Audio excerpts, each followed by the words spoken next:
Bien, regresamos con Nicolás Lynch, con quien estamos conversando sobre su perfil económico. Señor Lynch, la semana pasada lo escuchamos un poco activo respecto a la propiedad de los medios.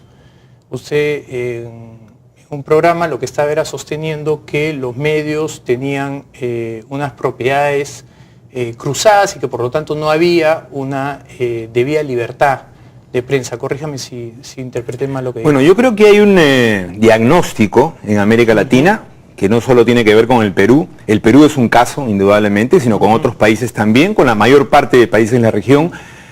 Un diagnóstico de UNESCO, antiguo ya, de más de 10 años atrás, y que se ha reiterado en diferentes evaluaciones, de que hay dos problemas que atentan contra la libertad de prensa, ¿no? Que son la propiedad cruzada, ¿no? Y el monopolio en un determinado tipo de medio.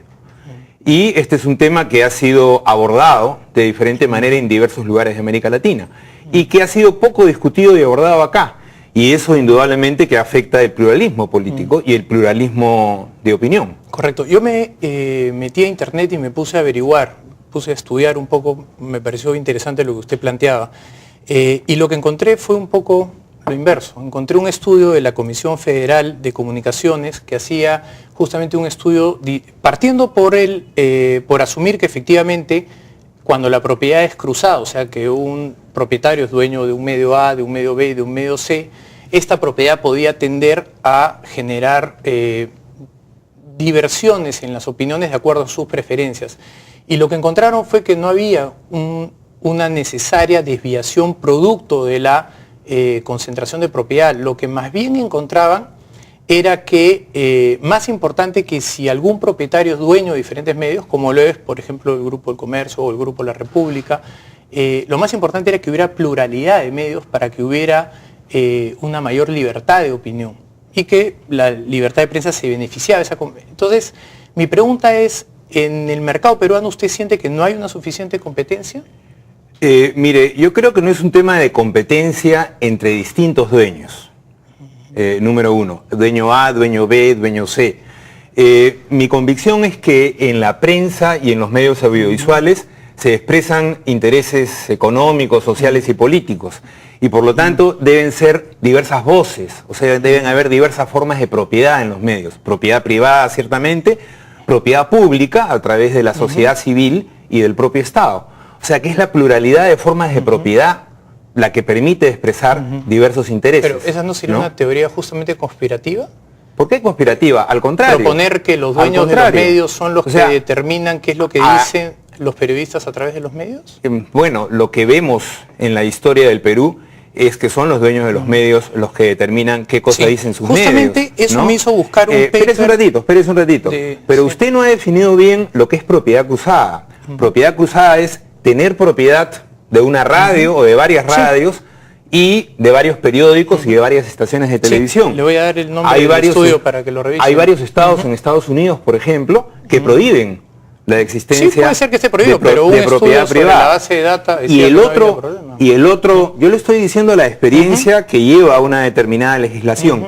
Y lo otro es el monopolio. Por ejemplo, que una empresa sea dueña de la mayor cantidad de frecuencias de radio, de la mayor cantidad de frecuencias de televisión. No ocurre, felizmente, ¿no? Ahora, ¿cuál sería la alternativa a que el mercado determine quién es dueño de qué? ¿Cuál sería la alternativa? Yo creo que debe haber legislación que le dé posibilidades a diversos tipos de dueños.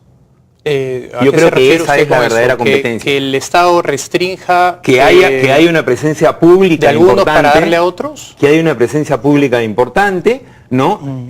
Tanto del Estado como de las organizaciones de la sociedad civil. Justamente eso fue lo que encontré, que era lo que la gran mayoría de investigadores ponían una luz roja. Decían, la propiedad del gobierno, cuando es implementada en los medios, limita la libertad de prensa. De hecho, hay una correlación muy fuerte entre países donde los gobiernos adueñan medios y, por ejemplo, restricción en las libertades civiles y políticas, arresto de periodistas. Y uno de los estudios que más me llamó la atención fue uno que se hizo justamente sobre Perú. Dos investigadores, Macmillan y Zoido, de la Universidad de Stanford, estudian el caso peruano para encontrar cuáles eran las instituciones que servían mejor para defender a una democracia. Y encontraron que eran en mayor medida la prensa. Claro, lo que ellos vieron fueron las preferencias reveladas de Montesinos a la hora que sobornaba a jueces, fiscales, congresistas y medios. Cuando me refiero a propiedad pública, no me estoy refiriendo exclusivamente a propiedad del Estado. Si usted ve, por ejemplo, la manera en que está organizada la BBC, ¿no? Es un consejo público que tiene una integración múltiple. O, por ejemplo, cómo está dirigida la Televisión Nacional de Chile, a través de un consejo público. Hay una tercera variedad sobre cómo está dirigido, por ejemplo, en el Canadá, ¿no? La corporación, ideologías en el Perú no tienen... La Corporación de Medios Públicos del Canadá. Correcto. Usted tiene, por ejemplo, en Estados Unidos, ¿no? Que la PBS, el Public Broadcasting Corporation en Estados Unidos, es una gran ONG. O sea, hay diversas formas de presencia de lo público, de lo que no es una empresa privada.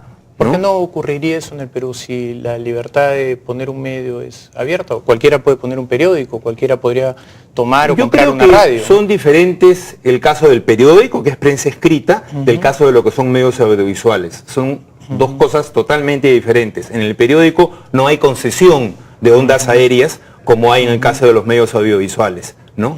Y, lógicamente, si usted le deja esto solo a la iniciativa privada, se produce un natural monopolio, ¿no? Como suele suceder con la iniciativa privada. Entonces usted tiene que las democracias más fuertes, que en mi concepto son las democracias europeas, las democracias que han ido hacia un esquema de democracia social, tienen una presencia de medios públicos, tanto estatales como de configuración múltiple en sus directorios, ¿no? Con un impulso y un resultado para la democracia muy importante. No es raro que sus fuentes sean norteamericanas, ¿no? Donde más bien se ha favorecido el monopolio privado de los medios de comunicación. No es lo que he visto en mi experiencia allá, pero le quiero hacer una última pregunta porque me gana el tiempo.